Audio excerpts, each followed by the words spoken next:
Buenas tardes, noches. Gracias por acompañarnos una vez más a esta reunión que yo llamo de ciencia y convivencia. El día de hoy debo de, pedirles de alguna manera alguna disculpa porque fíjense que los casos que les traigo no están confirmados histopatológicamente, que es en contra de lo que yo suelo hacer. Me gusta presentar casos ya con reporte histopatológico.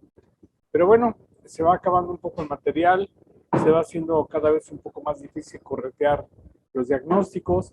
Gracias al apoyo de mis amigos patólogos, los amigos médicos que sí me mandan información, es que puedo completar algunos casos, pero en el diario de trabajo se va uno topando con situaciones interesantes, difíciles de resolver, y como vamos a ver adelante, muchas veces sin la información clínica pertinente, lo cual pues lo hace a uno, está uno obligado a hacer un reporte sin la debida información, sin la debida conocimiento, sin tener tiempo muchas veces de evaluar, de reevaluar criterios y comentarios. Entonces, pues ese es el trabajo diario. La verdad es que como radiólogos, los radiólogos y los sonografistas que trabajan como nosotros, saben cómo es esto, pues, de que tenemos que ir sacando el trabajo y no tenemos información suficiente. Entonces, bueno, pues les voy a presentar una serie de casos que espero sean de su interés. Y mi intención, como siempre, es, desde luego, sacarle algo de aprendizaje a cada uno de estos casos, aunque, como les digo, no estén debidamente confirmados o comprobados. Así que vamos a empezar con este caso que denomino el número 1, que es una paciente de 45 años que acude por detección oportuna de cáncer. Con frecuencia, pues los radiólogos llegamos a interpretar estudios que ya se han tomado y no tenemos más que evaluar los estudios radiológicos, a veces sin toda la información clínica pertinente. Pero bueno, aquí les presento estas mamografías en sus proyecciones medio laterales y sus proyecciones craneocaudales, en las que pues obviamente salta a la vista, llama la atención estas sendas imágenes de densidad cálcica.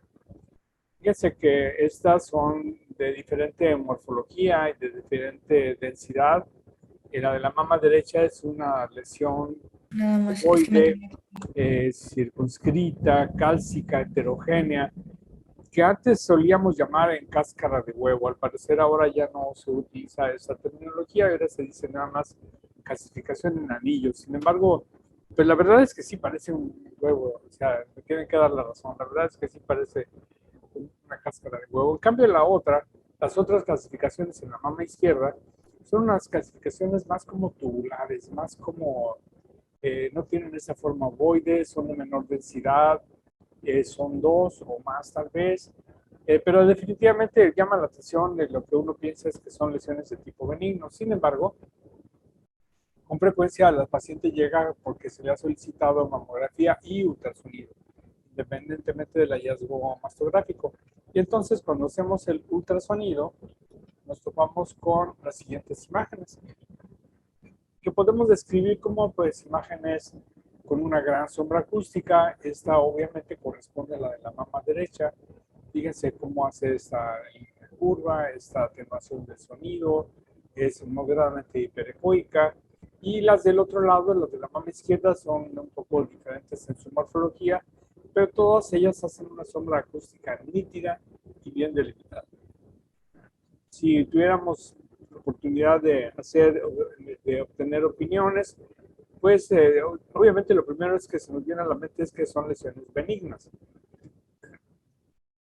Y este tipo de lesiones, de las clasificaciones benignas, pues hay de varios tipos, ¿no? Por ejemplo, las clasificaciones de la piel, que pueden ser por tatuajes o lesiones dérmicas traumáticas, pueden ser en leche de calcio, que tienen la particularidad de modificarse con los cambios de posición de la paciente, haciendo la famosa imagen de las tazas de té.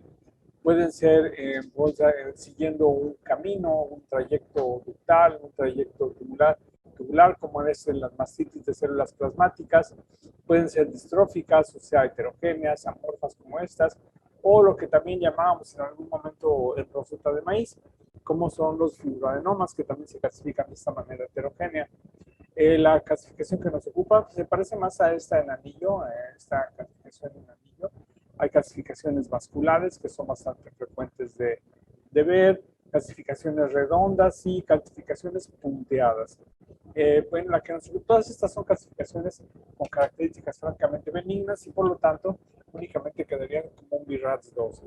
Desde luego, como siempre, lo ideal sería tener oportunidad de correlacionar con estudios anteriores. Pero miren, les voy a presentar otras imágenes. Esta es una paciente, es parte del mismo caso todavía. Es otra paciente de 43 años que tiene implantes mamarios y una masa palpable en la mama izquierda. Entonces, fíjense aquí cómo viene la línea del implante. Esto es el líquido del implante.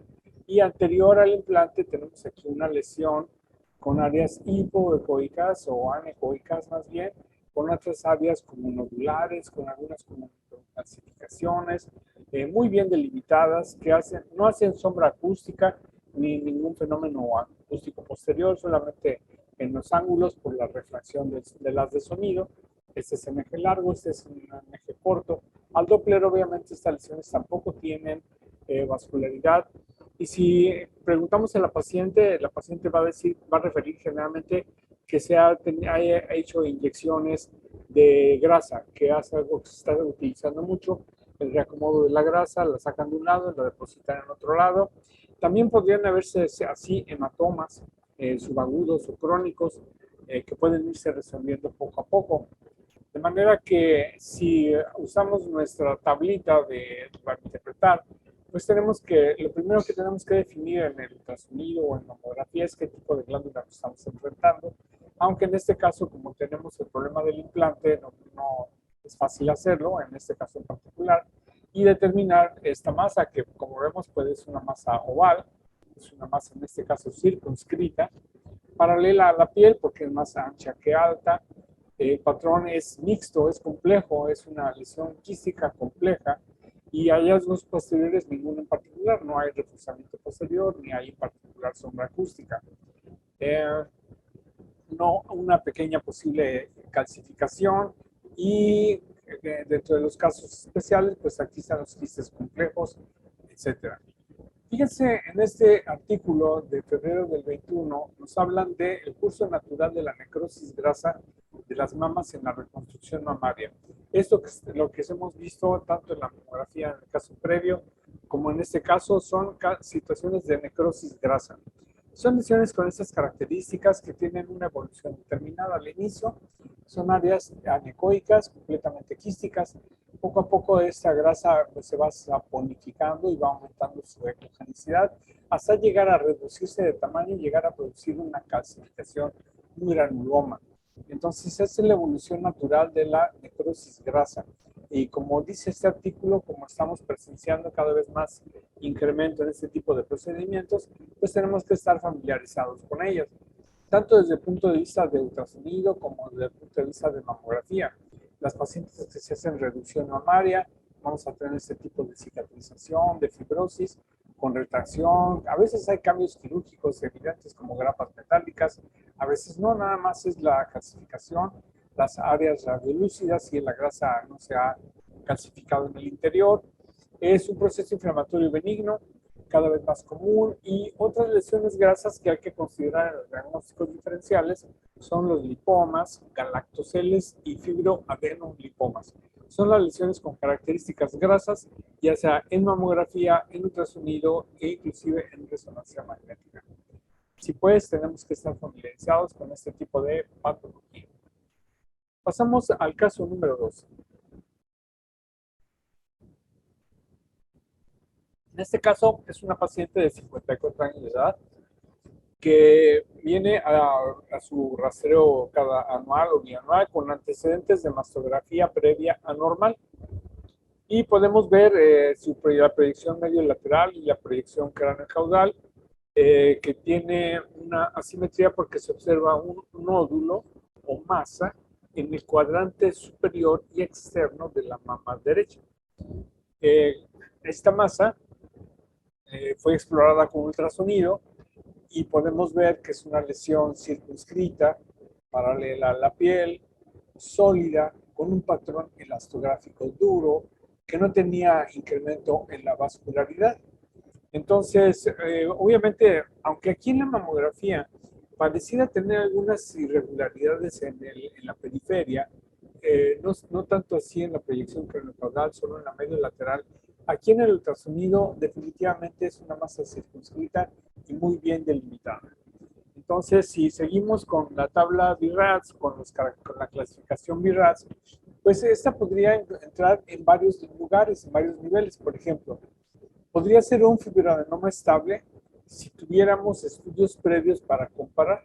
Y si supiéramos que hace 1 año o 2 años esta paciente tiene esta lesión y que no se ha modificado, la podríamos caracterizar como categoría 2.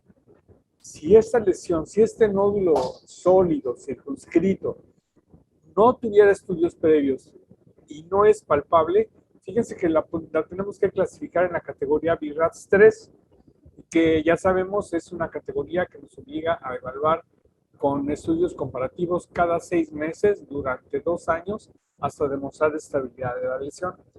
Cualquier cosa que suceda en ese inter, que se modifique, que nos vea feo la lesión, que se nos dificulte, cualquier cosa que no nos guste, la recategorizamos inmediatamente como un BIRADS 4 y la mandamos a biopsia. Pero si es una calcificación benigna, bonita, como les digo yo, que se comporta estable, podría quedar como un BIRADS 2, y si no, pues entonces la dejamos como BIRADS 3. Por otro lado, si este nódulo sólido y circunscrito es palpable, como no es el caso de esta paciente, podría categorizarse como un BIRADS 4A. Desde mi punto de vista, no es obligatorio que el 4A vaya a biopsia, es lo recomendable, pero hay pacientes, hay médicos que prefieren ante una baja posibilidad que está entre 2 al 10% de que sea una lesión maligna, prefieren vigilarla como si fuera un BIRADS 3. Pero nosotros cumplimos con lo que nos toca, y si es un nódulo sólido, circunscrito y palpable, le damos como un BIRADS 4A. Lo curioso, y es lo que me llama la atención y por lo que lo comparto con ustedes, es que yo les digo a la paciente: señora, ¿tiene usted estudios previos? Me dice: sí, claro. Ok. ¿Y los trajo, señora? Sí, sí los traje. Ok. Y puede decirme, ¿se los dio a mi secretaria, a mi asistente? No, están en la cajuela de mi carro. Y me quedo así como pensando: la cajuela de mi carro. Entonces le puedo considerar como algo estable. Y la verdad es que mi vesícula se retuerce cada vez que esto sucede, pero pues uno tiene que observar la galanura y dice: muy bien, señora. Dice la señora: pues si gusta yo se lo puedo bajar al rato que lo busco en la cajuela de mi carro y se lo traigo para que lo compare.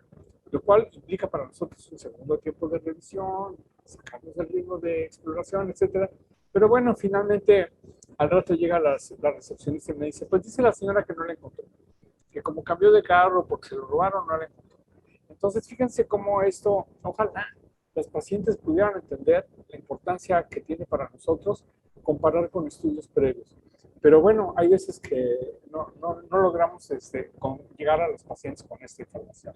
Y así pues, ante la pregunta de estudios previos, y a pesar de que la paciente se echa de clavado a la cajuela del carro, pues no las encuentra y nos deja con dudas, y con frecuencia esto nos hace proclives a tener problemas de error. Bueno, ya que nuestra vesícula se ha redistendido y que se nos ha pasado el cólico vesicular, entramos a otro caso, ¿verdad? Y decimos: bueno, pues tenemos un ultrasonido de una paciente que dice que se hizo una mamografía previa y no las trajo, pero la tenemos en el expediente. Perfecto, entonces llega uno y dice: no, es una paciente de 45 años que se palpa una bola en el cuadrante superior externo de la mama derecha.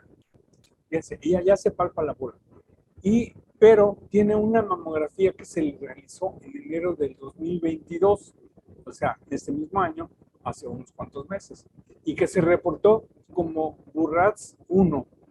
Entonces, dice uno, pues lo primero que hace uno es ir a ver quién la reportó. Oh my God, ¿qué pasó aquí? Entonces, abro el expediente, veo estas imágenes y veo el reporte y es mío. Entonces, pues la vesícula biliar de nueva cuenta se retuerce y dice uno: caray, bueno, pues a ver, voy a revisar la imagen. La revisa uno de nueva cuenta y dice: bueno, pues hay unas calcificaciones gruesas, es una mama con un patrón B de tipo fibroglandular, sí hay ganglios axilares, pero son simétricos, no son densos, aunque son grandes, ya sabemos que en axila el tamaño no cuenta de los ganglios, sino es más bien su morfología, su densidad, la cortical, etcétera. Y pues realmente no hay nada en particular, la piel está bien, pezones están bien. Dice, bueno, pues vamos al ultrasonido. Entonces, pasamos al ultrasonido y lo que vemos es lo siguiente. En esta imagen, el ultrasonido es 5 meses después por masa palpable con crecimiento, ya dijimos. Y aquí tenemos una lesión muy fea, es una lesión hipoecoica, es una lesión alta, tal vez más alta que ancha, es una lesión de márgenes no circunscritos y podríamos decir microlobulados, tal vez algunos angulados. Es una lesión dura en la elastografía. Es una lesión que además se rodea de un halo hiperecoico y alrededor parece tener inclusive otras lesiones como si se extendiera. Y bueno, obviamente haciendo la evaluación que debemos hacer, pues lo primero es determinar qué tipo de glándula estamos viendo. Hay que recordar que en ultrasonido no tenemos 4 patrones como sucede en mamografía o en resonancia magnética. En ultrasonido solo tenemos 3, que es el tejido graso, el tejido fibroglandular, digamos homogéneo, y el fibroglandular heterogéneo. Luego, si encontramos una masa, tenemos que determinar su forma, que en este caso es irregular, sus márgenes, que en este caso son no circunscritos, que podrían considerarse como angulares o microlobulados, con una orientación que no es paralela, porque es más alta que ancha, de esta oblicua, más bien puesto porque está oblicua, con un patrón sólido hipoecoico, es un patrón sólido con algunas áreas tal vez de atenuación del sonido. No muestra calcificaciones y hay un poco de distorsión de la arquitectura tal vez alrededor. Y aquí tenemos un recordatorio de los 4 patrones que hay en la mamografía. El patrón 1, que es predominantemente graso, patrón 2, que es el que tiene tejido fibroglandular en misma proporción que el tejido graso, el 3 y el 4, que es el muy denso. Hay que recordar que los patrones 3 y 4, o C y D, que es como se categorizan en la actualidad, siempre deben de acompañarse de ultrasonido por la posibilidad de que haya lesiones que no logramos detectar. El problema, como lo voy a comentar más adelante en otros casos, es que no sabemos qué tipo de mama tiene hasta que se le hace la mamografía. De manera que muchos pacientes deberían ir directamente de mamografía y ultrasonido, pero en cambio hay otros pacientes que podrían salvarse, digamos, del ultrasonido, entre comillas, como serían las que tienen este patrón A o el patrón 1, que es el patrón adiposo. Por otro lado, en ultrasonido solo tenemos 3 tipos de patrones. Acuérdense que la grasa en ultrasonido es hipoecoica y estas son las fibras del tejido conectivo. Entonces es un patrón predominantemente graso. Acá están los planos musculares. Luego tenemos el patrón fibroglandular, es un patrón intermedio en el que hay tejido conectivo, tejido glandular, alternando con áreas grasas. Aquí es el músculo, el eje de la costilla. Y luego tenemos el patrón que es heterogéneo, densamente heterogéneo, que corresponde o correlaciona más o menos con cualquiera de estas 2 mamografías. Entonces, esto es importante para poder continuar en nuestra exploración. De manera que ya habiendo revisado esta lesión, pues realmente no nos queda más que categorizarla con una categoría alta de alto riesgo. Como tenía entonces yo la mamografía, que es esta que les acabo de mostrar, que aparentemente no muestra nada significativo, ya le había hecho el ultrasonido, pues la pasé a un método complementario del que ya hemos hablado en estas sesiones, que se conoce como tomosíntesis. Entonces le hicimos la tomosíntesis y vean, esta es la proyección cráneo-caudal. Vamos a activar los movimientos y fíjense cómo en algunas áreas se pone borroso el tejido, pero hay otras áreas, en otros cortes, en donde se hace más evidente una zona de mayor densidad. Esta es la proyección cráneo-caudal. Miren aquí cómo se delimita esta lesión. Y ahora sí podemos decir, sí, aquí sí hay una lesión. Luego vamos a la proyección medio-lateral, que me parece que es la más evidente. Y fíjense cómo de hacerse borroso, de pronto aparece una imagen densa, espiculada, que definitivamente debía haber llamado la atención si lo hubiéramos hecho con la tomosíntesis. Entonces, fíjense en una imagen estática, en el corte que le corresponde a esta lesión y amplificado, cómo salta a la vista esta lesión evidentemente maligna. Entonces, Pues obviamente surgen varias preguntas, ¿no? Como por ejemplo decir, si a esta paciente se le hubiera hecho tomosíntesis desde la primera mamografía, hubiéramos detectado la lesión muy probablemente. Pero entonces, ¿a cuáles pacientes hay que hacerles tomosíntesis y a cuáles no? Vean, esas son las proyecciones originales, la proyección craneocaudal y la mediolateral. Claro, ya con el retroscopio, pues a lo mejor si alguien me dice que aquí se ve una zona como aparentemente especulada y aquí en la media lateral también se ve una zona aparentemente especulada, pero ya sabemos que cómo es esto, o sea, con el retroscopio luego empezamos a ver los detalles y las cosas que normalmente no vimos, ¿no? Entonces, lo que es interesante, lo que me parece importante que nos quede de aprendizaje es cuáles son las ventajas de la tomosíntesis. Nos permite hacer múltiples cortes y evaluar cada uno de los cortes evitando la sobreposición. Reduce falsos positivos y falsos negativos y al tener un mejor diagnóstico se reducen estudios complementarios en los pacientes. ¿Para quién está indicado? Esto es de una manera muy sencilla, ¿no? Porque ya hemos tenido sesiones de tomosíntesis y se puede ser mucho más detallado en estas especificaciones. Pero en términos generales, para toda mujer que se haga una mamografía, debería de tener acceso y ventaja a este procedimiento que aclara, como pueden ver, en mamas que aún ni siquiera son C y D tan densas, es una mama con un patrón B y aún así se me fue esta lesión. Cobra mayor importancia en mujeres con mamas densas, pero como decíamos, ¿cómo voy a saber que una paciente tiene mama densa hasta que no le hago las primeras imágenes? Por lo tanto, mi recomendación sería, si tuviéramos acceso a ello, como lo tenemos, es hacer mamografía que incluye las 4 proyecciones y la tomosíntesis. Hay varias formas de hacerlo, disminuyendo la cantidad de radiación y disminuyendo los números de tomas y de compresiones, pero eso lo podríamos hablar en otro momento. Entonces, la idea es que varias cosas. Uno, si la paciente dice, me toco una bolita, la mamografía no muestra nada o aunque la muestre, lo que sigue es ultrasonido. Y hacer el ultrasonido dirigido a donde la paciente dice que se toca la bolita, eso es algo bien importante. Y bueno, si tenemos acceso a las con mamas de esas, hacer tomosíntesis.